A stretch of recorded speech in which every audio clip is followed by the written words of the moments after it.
Very good morning student. आज हम आपको क्लास 9th की बायोलॉजी का फर्स्ट चैप्टर स्टार्ट करेंगे। आपका जो फर्स्ट चैप्टर है उसका नाम है जीवन की मौलिक इकाई।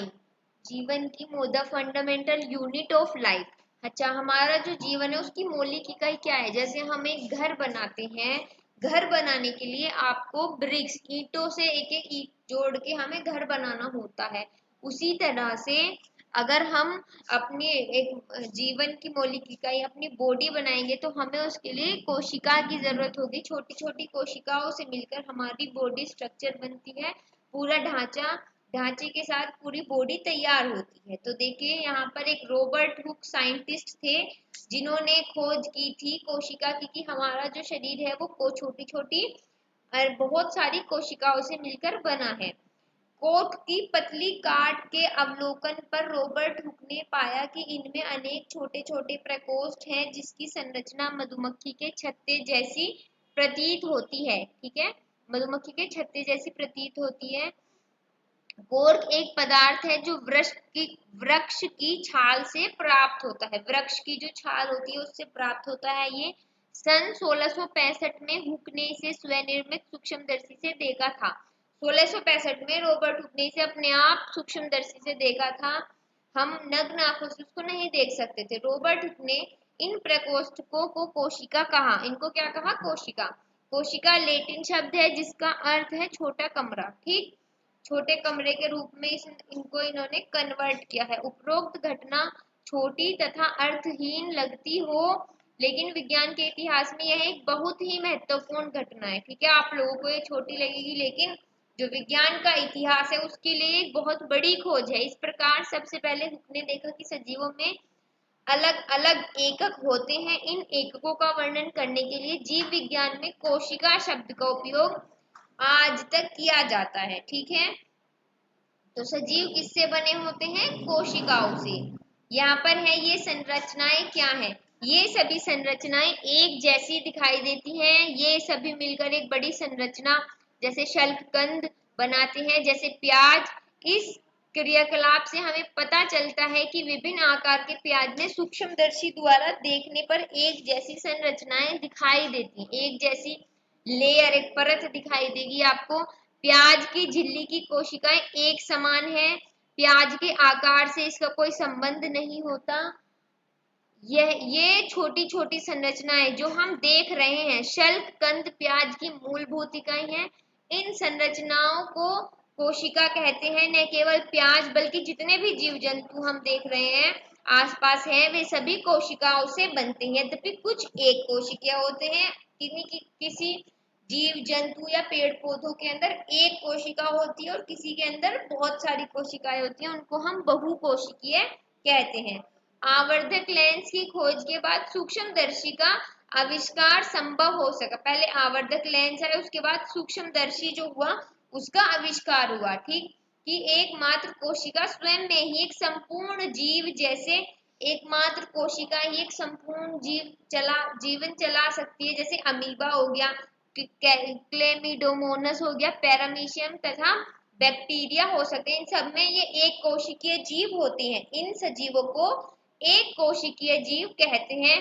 इसके अतिरिक्त बहुकोशिकीय जीवों में अनेक कोशिकाएं समाहित होकर विभिन्न कार्यों को संपन्न करने हेतु विभिन्न अंगों का निर्माण करती हैं। जो और भी अलग प्रकार के जीव हैं जिनके अंदर बहुत सारी बहुकोशिकीय पाए जाते हैं, मतलब बहुत सारी कोशिकाएं पाई जाती हैं जिनसे वो विभिन्न विभिन्न कार्य करते हैं और विभिन्न विभिन्न अंगों का निर्माण करते हैं। इसके कुछ उदाहरण हैं फंजाई जैसे कवक, पादप।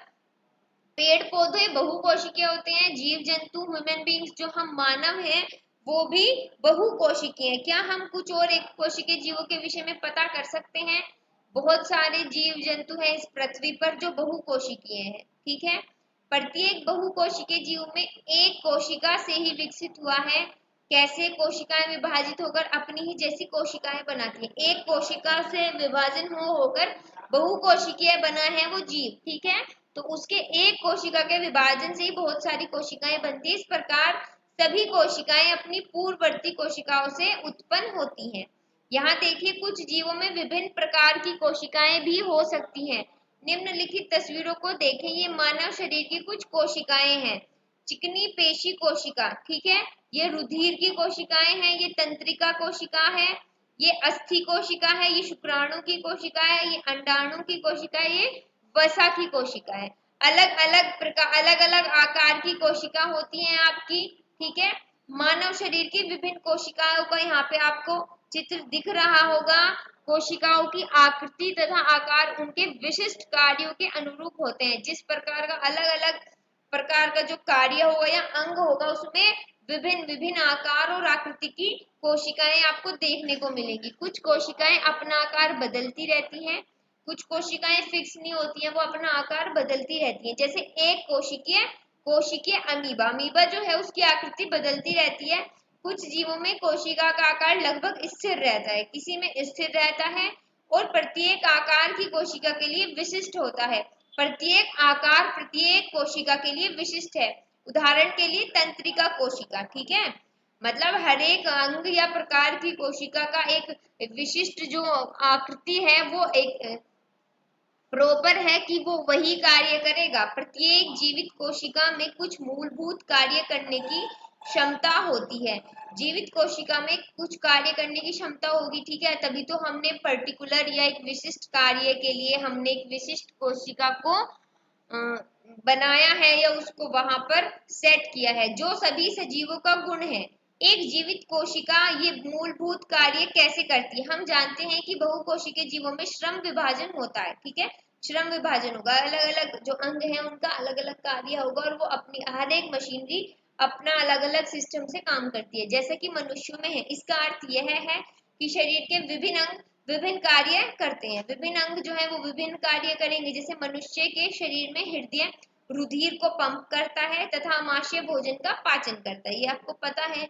जो हमारा हृदय है वो रुधिर को पंप से पूरी बॉडी में फैलाता है, और जो हमारा आमाशय है वो भोजन का पाचन करता है। इसी प्रकार एक कोशिका में भी श्रम विभाजन होता है।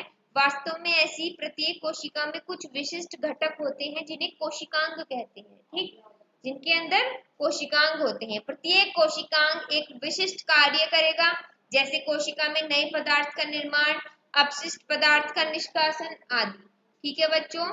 इन कोशिकांगों के कारण ही एक कोशिका जीवित रहती है और अपने सभी कार्य करती है। ये जो एक कोशिकीय जीवों में कोशिकांग है, उन कोशिकांग के कारण ही उनके विभाजन से वो अपने अलग अलग कार्यों को विभाजित कर देती है और एक कोशिका जीवित रहती है और अपने सभी कार्य करती है। ये कोशिकांग मिलकर एक मूलभूत इकाई बनाते हैं जिसे कोशिका कहते हैं। यह बड़ा रुचिकर है कि सभी कोशिकाओं में एक ही प्रकार के कोशिकांग होते हैं। इससे कोई फर्क नहीं पड़ता कि उसके कार्य क्या है अथवा वे किस जीव में पाई जाती है। कोशिका किससे बनी होती है? कोशिका बेटा हमने देखा कि कोशिका में विशिष्ट घटक होते हैं जिन्हें कोशिकांग कहते हैं। कोशिका कैसे संगठित होती है, यह हम कोशिका का अध्ययन सूक्ष्मदर्शी से करें तो हमें लगभग प्रत्येक कोशिका में 3 गुण दिखाई देंगे: प्लाज्मा झिल्ली, केंद्रक और कोशिका द्रव।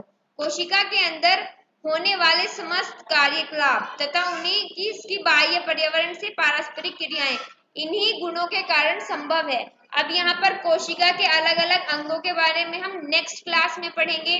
तो आज की क्लास में इतना ही। मैं आशा करती हूँ आप सभी को सारे टॉपिक्स क्लियर हुए होंगे, और अगर आपके डाउट्स हैं तो आप प्लीज हमें मैसेज के थ्रू सेंड करें, ठीक है बच्चों। Thank you.